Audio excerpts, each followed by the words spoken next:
कर्मञ्च विद्यानिधनमेव च पञ्चेतानि सृज्यन्ते गर्भस्थस्यैव देहिनाम्।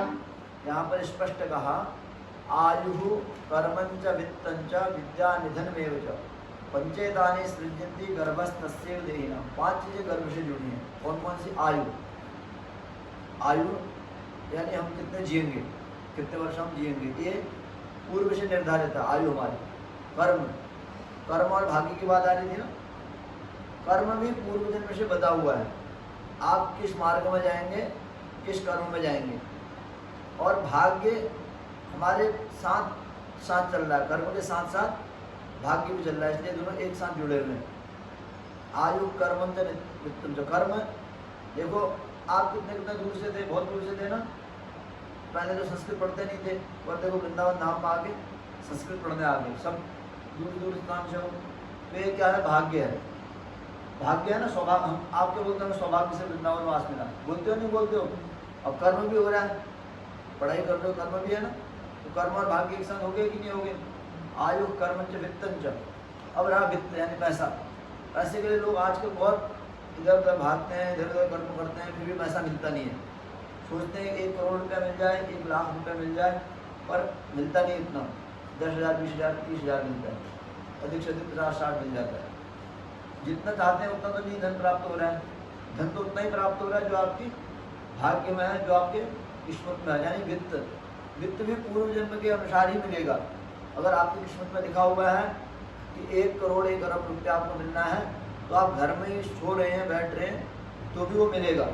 जैसे आपने देखा, अजगर करे न चाकरी, पंछी करे न काव, दास मलुका कह गए सबके दाता राम। अजगर कुछ कहीं जाता है क्या? कोई नौकरी करता है अजगर? अजगर देखा ना, अजगर क्या एक जगह पड़ा रहता है? अजगर करे, पंछी करे, पंछी कोई नौकरी करते हैं? पशु पंछी सबके दाता राम, सबको सब कुछ तो मिल रहा है कि नहीं मिल रहा है? तो इसी प्रकार से वित्त यानी पैसा, और पैसे के पीछे नहीं भागना है। पैसा पैसा पैसा पैसा हमारे भाग्य के अनुसार, हमारे प्रारब्ध अनुसार जितना है, शुभांश समझ में आ रहा है बेटे? पैसा हमारे प्रारब्ध अनुसार जितना है उतना मिल जाएगा। आयु कर्मंच वित्तंच विद्या। अब आई विद्या। विद्या के लिए अवश्य प्रयत्न करना है। विद्या आप जितना प्रयत्न करेंगे उतना ही आएगी, पर वो भी पूर्व जन्म निर्धारित है। विद्या भी है पूर्व जन्म निर्धारित। देखो विश्व इतना बड़ा है, हर कोई किसी न किसी विषय की पढ़ाई करता है। कोई डॉक्टर बनता है तो डॉक्टर की पढ़ाई करता है कि नहीं करता है? कोई इंजीनियर बनता है तो इंजीनियरिंग की पढ़ाई करता है। कोई सीए अकाउंटेंट बनता है तो अकाउंटेंट की पढ़ाई करता है। जो जिस भी विषय का पढ़ाई तो कर रहा है ना, लेकिन पढ़ाई भी जुड़ी है पूर्व जन्म से, आपके कर्मों से पढ़ाई जुड़ी है। देखो संस्कृत पढ़ने नहीं तो पूरे विश्व के थोड़ा ना आते हैं, गिने चुने लोग, उंगलियों में गिने चुने लोग संस्कृत पढ़ने आते हैं। पूर्व जन्म के अच्छे कर्मों से यह पढ़ाई करने का हमें सौभाग्य मिलता है। विद्या निधन। अब जो 5वां चीज था क्या था? निधन। श्लोक लिखा है ना सब लोगों ने, उसका अर्थ समझ में आना, अर्थ अच्छे से बताना, तुम लोग बताओगे। निधन क्या होता है? निधन यानी मृत्यु। किसकी मृत्यु कैसे होगी, कब होगी, ये भी पूर्व जन्म से निर्धारित है। देखो कितना ही कोई प्रयत्न कर ले, जब तक आपको जीना है आप जिएंगे। और कोई किसी को कितना बचाने का प्रयत्न कर ले, अगर आपकी मृत्यु लिख दी, किसी की भी मृत्यु लिख दी, फिर कोई कितना ही प्रयत्न कर ले, मृत्यु लिख दी तो फिर वो मर ही जाएगा। इसलिए 5 चीज़ें तो भगवान ने गर्भ से ही निर्धारित कर दी हैं। कौन कौन सी चीज़ें? आयु कर्मंच वित्तंच विद्या निधनमेव च पंचेतानि सृज्यन्ति गर्भस्थस्यैव देहिनाम्। अब हमारे हाथ में बचा गया, क्या बचा? कर्म बचा। अब मनुष्य जीवन मिल गया ना। देखो पशु पक्षी और हम में क्या अंतर है, इतना समझने का है। पशु पक्षियों का जन्म बधा हुआ है, वो एक उनको जस्ट खूंटे पर बांध दिया है, उस खूंटे पर बधे रहते हैं, जैसे हम चलाएंगे वैसे चलते हैं। उन कर्मों पर उनका कोई ज़्यादा नियंत्रणता नहीं है, वो कर्म करने के लिए स्वतंत्र नहीं है। आपने जैसे बांध दिया वैसे बध गए। या जो बिना बधे हुए पशु पक्षी हैं, उनका जैसा जीवन चल रहा है वैसा ही जीवन चलते रहेगा। पर मनुष्य क्या कर्म के लिए स्वतंत्र है, कर्म करने में स्वतंत्र है। कहा कर्मण्येवाधिकारस्ते मां बलेषु कदाचन मां कर्म फल हेतु माते संगोस्त कर्मणि, यानी कर्म करने में हम स्वतंत्र हैं, कर्म के फल देने में स्वतंत्र। फल क्या मिलेगा ये सुनिश्चित नहीं है, लेकिन कर्म करने के लिए हम स्वतंत्र हैं। जैसे आप विद्या अध्ययन करने आए, क्या करने आए? सब लोग यहाँ गुरुकुल क्या करने आए? तो आप विद्या अध्ययन करने में स्वतंत्र हैं कि नहीं है? इसके बाद आपको नौकरी क्या मिलेगी ये कोई सुनिश्चित नहीं है।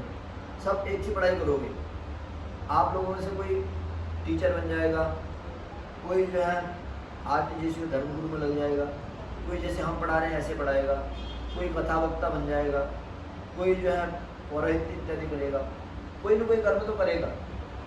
पढ़ाई तो एक साथ किए ना, एक गुरुकुल में किए, उसके बाद कार्य पृथक पृथक हो जाएंगे। तो यानी कर्म पर तो हमारा बस है, कर्म के फल पर हमारा बस नहीं है।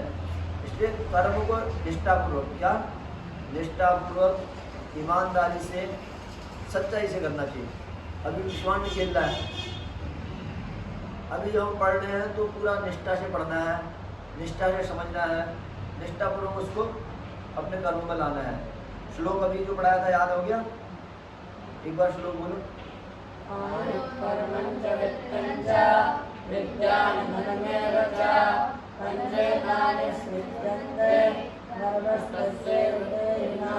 तो इस श्लोक में बहुत ज़्यादा सार छुपा हुआ है। हमारी संस्कृत का श्लोक है, नीतिकारों ने श्लोक का है, इसमें बहुत सार है। अगर आप समझते हो ना श्लोक को, इसलिए देखो ये 5 चीज़ों की कोई चिंता ही नहीं करनी है, न धन की, न आयु की, न मृत्यु की, न विद्या की।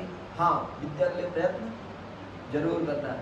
बिना अभ्यास की विद्या नहीं आती है, बिना अभ्यास की विद्या नहीं आती है। अजीर्ण भोजनम विषम का है ना, अजीर्ण में भोजन विष होता है, और बिना अभ्यास विषम विद्या, क्या बिना अभ्यास विषम विद्या, अजीर्ण भोजनम विषम, अन्य वृद्धस्य तरुणी विषम, वृद्ध के लिए तरुणी विष है, और अजीर्ण भोजन विष है, जो भोजन पचता नहीं ना वो विष बना देता है। और ऐसे ही बिना अभ्यास विषम विद्या, अभ्यास नहीं किया ना तो विष, आपको विद्या आती है, आपने बहुत पढ़ा है, अभ्यास में नहीं है तो विष हो जाएगा, सब भूल जाओगे। अब तुम जो घर से पढ़ के आए थे, 1-2 साल यहाँ जो विषय पढ़ रहे हो, घर की चीज़ें अगर तुम टेस्ट में नहीं लोगे तो वो सब भूल जाओगे। तो इसलिए उसको भी थोड़ा बहुत टेस्ट में रखना है, अपने इंग्लिश की ABCD वगैरह और अल्फ़ाबेट, टेंस बनाना। कल शाम को हमने सिखाए थे ना सेंटेंस कैसे बनते हैं, ऑल नॉलेज इज कॉन्शियसनेस, ऐसे छोटे छोटे सेंटेंस बनाना। ये सब चीज़ जो हमने सीखी थी उनको अभ्यास में रखना है। अभ्यास है न तो कौन दे वैराग्य जो गृह्य थे, एक भगवद गीता में कहा श्लोक, क्या कहा? अभ्यास है न तो कौन दे वैराग्य जो गृह्य थे। अभ्यास के बल के द्वारा वैराग्य उत्पन्न होता है। क्या होता है?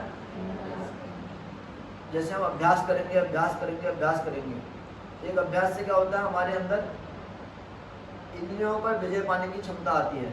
जैसे फिर आप काम, क्रोध, लोभ, मद, मोह, मच्छर, ये हमारे अंदर के विकार हैं। क्या है? षड विकार। क्या है? काम होना, क्रोध होना, जैसे गुस्सा आ जाता है ना, गुस्सा भी क्या है, बहुत हमारे अंदर तो दुर्बलता है, हमारे अंदर की दुर्बलता है क्रोध होना। अगर हम क्रोध गुस्सा हो रहे हैं तो हमारी दुर्बलता है। काम होना, काम, क्रोध, मद, अहंकार होना, अरे हम तो बड़े हैं, ये मद, लोभ भी एक दुर्बलता है। काम, क्रोध, मद, लोभ सब नाथ नरक के पंथ, तिन्हीं पर रघुवीर भजय जय संत। काम, क्रोध, मद, लोभ, मद और लोभ, ये 5 चीजें जो है नरक के पंथ हैं। क्या है? नरक के पंथ। तो यानी नरक यानी जो ऊपर स्वर्ग इत्यादि में नरक मिलेगा वो तो मिलेगा ही मिलेगा, पर यहाँ जो जीवन में जी रहे हैं ना, यहाँ जीते जीते भी नरक हो जाता है जीवन। कैसे नरक हो जाता है? जब हम अपने कर्म को ईमानदारी से नहीं करते हैं। क्या? जब हम अपने कर्म को ईमानदारी से नहीं करते हैं। अभी आप क्या है, पढ़ने आए, अगर आप ईमानदारी से नहीं पढ़ोगे तो आगे आपकी भविष्य खराब हो जाएगा, तो वो नरक की समान हो गया। अभी हम आपको पढ़ा रहे हैं, हमारा उत्तरदायित्व क्या है? पढ़ाने का है। अब हम आपको अच्छे से समझा के लिखा के नहीं पढ़ाएं तो हमारा पढ़ाना नहीं पढ़ाने से हमको कर्म दोष लगेगा। क्या लगेगा? कार्पण्य दोषो कहत स्वभाव।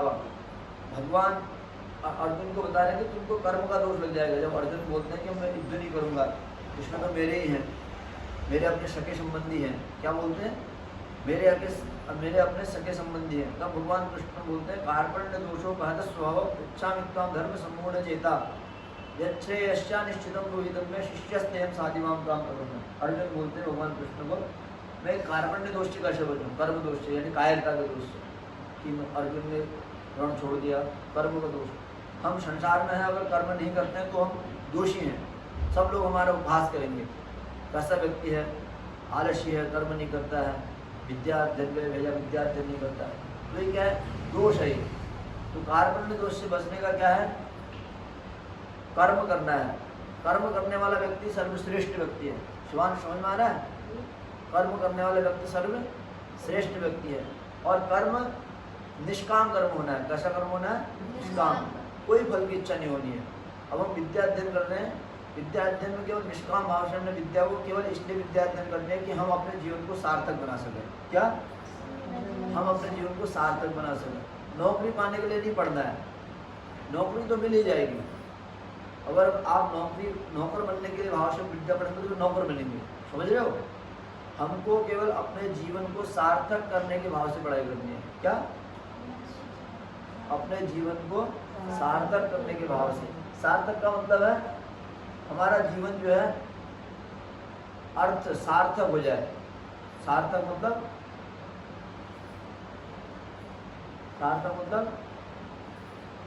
धन्य हो जाए। इसको बोले तो धन्य हो जाए, यानी शांतिपूर्वक बीत जाए पूरा जीवन, शांति धैर्य स्थिरता पूर्वक। ये जो दुर्गुण थे इनसे रहित हो जाए।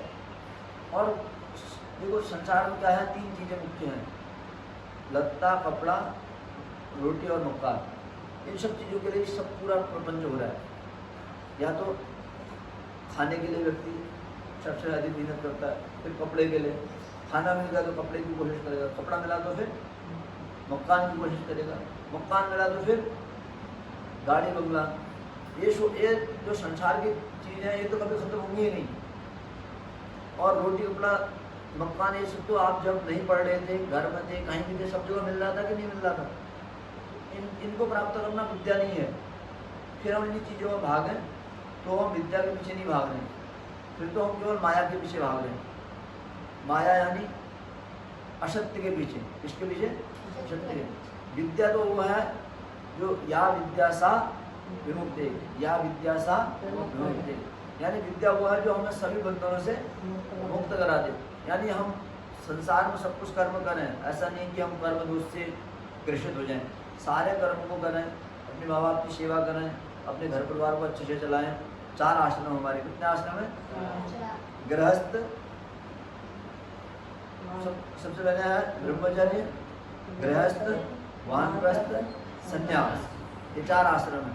चारों आश्रमों का पालन करें। अभी आप ब्रह्मचर्य में हैं तो ईमानदारी से ब्रह्मचर्य में रहें, अपनी पढ़ाई करें और ब्रह्मचर्य का पालन करें। फिर इसके बाद गृहस्थ में जाएं, दूसरी अवस्था जब आती है गृहस्थ में, फिर उसके बाद वानप्रस्थ में जाएं, फिर संन्यास में। एक क्रम से चलें। और आप किसी की इच्छा है संन्यास लेने की तो अपने और अच्छे हैं, सीधे वो वानप्रस्थ में लेकर संन्यास भी ले सकता है। पर जो शांतिपूर्वक संस्कृत के माध्यम से जाने का मार्ग है वो तो यही है, ब्रह्मचर्य, गृहस्थ, वानप्रस्थ और संन्यास। जीवन जीने में देखो पहली अवस्था हमारी ब्रह्मचर्य की अवस्था है, दूसरी अवस्था घर परिवार को फिर व्यवस्थित करनी है, तीसरी अवस्था हमारी वानप्रस्थ, सब कुछ छोड़ के भगवान को भजने की, चतुर्थ अवस्था फिर हमारी केवल और केवल भगवान की प्राप्ति, उसके अतिरिक्त कुछ नहीं, केवल राम राम राम राम नाम के अतिरिक्त कुछ नहीं करना। जीवन का सार्थकता भी तभी है जो ये शास्त्र आप पढ़ रहे हो, ये शास्त्रों को पढ़ के आप देखो विद्वान तो बनोगे। जो संसार है यहाँ तो आपको लौकिक वस्तुओं की प्राप्ति होगी। लौकिक समझते हैं ना, जो भी संसार में जितनी भी वस्तुएं हैं उनको क्या बोलते हैं? लौकिक वस्तु। लौकिक वस्तुओं की तो प्राप्ति होगी। और पारलौकिक जो सुख है, यानी ये मनुष्य जीवन हमारा अंतिम जीवन होना चाहिए। क्या होना चाहिए? ये मनुष्य जीवन हमारा आखिरी जीवन होना चाहिए। इसके बाद हमारा कोई भी दोबारा जीवन न हो, पशु योनि में, पक्षी योनि में, किसी भी कीट पतंग इत्यादि में हम न जाएं। अब यहाँ से तो सीधे भगवान के धाम में हम जाएं। अब अगर हमारा शरीर छूटे तो भगवान के चरणों में फिर समर्पित हो जाए। फिर उसके बाद दोबारा पुनरपि जननम पुनरपि मरणम के चक्कर में हमको ना आना पड़े। इसलिए विद्या सभी बंधनों से मुक्त कराती है। सा विद्या या युक्ते। समझ में आ गया? तो आज का वीडियो यहीं पर समाप्त करेंगे। अभी हम वेद का आवर्तन करेंगे और ये नीति श्लोक आज